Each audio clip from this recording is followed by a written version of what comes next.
अस्सलाम वालेकुम दोस्तों, मैं हूं असलम आलम और आप देख रहे हैं गल्फ एक्सपर्ट। दोस्तों, 2-4 दिनों पहले की बात है, मुझे रात में लगभग 10 बजे फ़ोन आया। उस भाई का कहना था कि असलम भाई, मेरे भाई को कतर एयरपोर्ट पर रोक लिया गया है, यहाँ पर हम क्या कर सकते हैं, कोई अगर सोल्यूशन है तो बताइए। मैंने उससे पूछा कि अपने भाई के बारे में बताइए, उसको क्यों उसको पकड़ लिया है, क्या दिक्कत हो सकती है, उसने पहले कुछ अगर किया है तो बताइए, उसका रिकॉर्ड किस तरह है।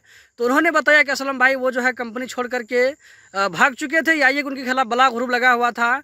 वो सीआईडी के जरिए कतर से वापस आए थे। अब उनका वीज़ा दोबारा निकल चुका है। कतर वीज़ा सेंटर में मेडिकल होने के बाद में, फिंगर होने के बाद में वीज़ा निकला, वीज़ा इशू हो गया। उसके बाद वो कतर जा रहे थे, उसको कतर एयरपोर्ट से वापस भेजा जा रहा है। तो मैंने उसको कहा कि जिन लोगों का कतर में बलाग हुरूब लग जाता है वो लोग दोबारा कतर नहीं जा सकते हैं। अगर जाना ही हो तो उनको 12,000 रियाल पहले फाइन पे करके अपने बलाग हुरूब को केस को उठाना पड़ता है, उसके बाद ही दोबारा कतर जा सकते हैं। दोस्तों, अगर आप मेरे पुराने व्यूवर हैं तो आप लोगों को याद होगा कि इस चीज़ को मैं कई वीडियो में शेयर कर चुका हूं कि कतर में जिन लोगों का एक बार अगर बलाग हुरूब लग जाता है, अगर वो बलाग हुरूब को ख़त्म न करे फाइन पे करके, तो उनका लाइफ टाइम के लिए कतर में बैन लग जाता है। वो किसी भी सूरत में कतर नहीं जा सकते हैं। अगर किसी तरह अगर छुपा करके चला भी जाए तो वहाँ पर इकामा में, फिंगर में पकड़ा जाएगा। फिंगर तो कतर वीज़ा सेंटर में ही हो जाता है उनके मुल्क में, लेकिन वहाँ पर इकामा लगाने के टाइम में ज़रूर पकड़ा जाएगा।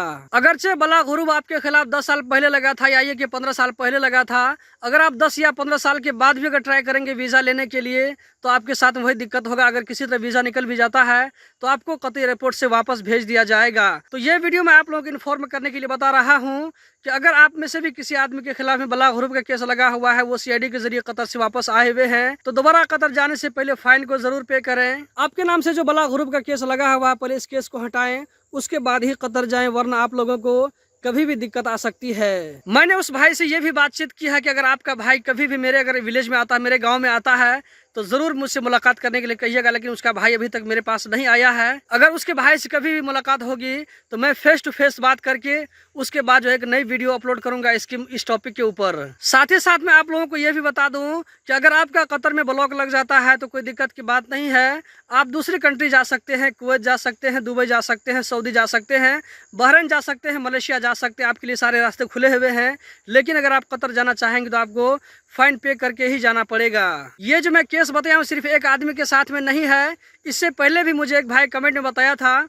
मैं स्क्रीनशॉट लेकर के मोबाइल में रखा हूँ। अगर मैं तलाश करूंगा, अगर मिल जाएगा तो मैं आप लोगों के साथ में इसको भी शेयर कर दूंगा। ये आप देख सकते हैं स्क्रीनशॉट। इस भाई ने मुझे कई महीना पहले ही कमेंट बॉक्स में मुझे बताया था। मैंने स्क्रीनशॉट ले लिया था और सोचा था कभी इसके ऊपर मैं वीडियो बना दूंगा। अब दूसरा मामला दूसरे भाई के साथ में हुआ है, तो मैंने सोचा कि दोनों को एक साथ शेयर कर देता हूँ, ताकि आप भी ऐसी गलती मत करें। अगर आपका बलाग हुरूब लगा हुआ है तो बलाग हुरूब के केस को खत्म किए हुए कतर मत जाएं, वरना आपको कतर से वापस भेजा जा सकता है, अगरचे आपका वीजा इशू क्यों ना हो जाए। तो दोस्तों, यही थी आज की वीडियो। उम्मीद करता हूँ जरूर पसंद आई होगी। इस वीडियो को दिल खोल करके शेयर करें, ताकि जिनका कतर में बलाग हुरूब लगा हुआ था, अगर वो कतर जाने के लिए कोशिश कर रहे हैं तो उन लोगों को आइडिया मिल सके और वो लोग अपने पैसे को बर्बाद होने से बचा सके।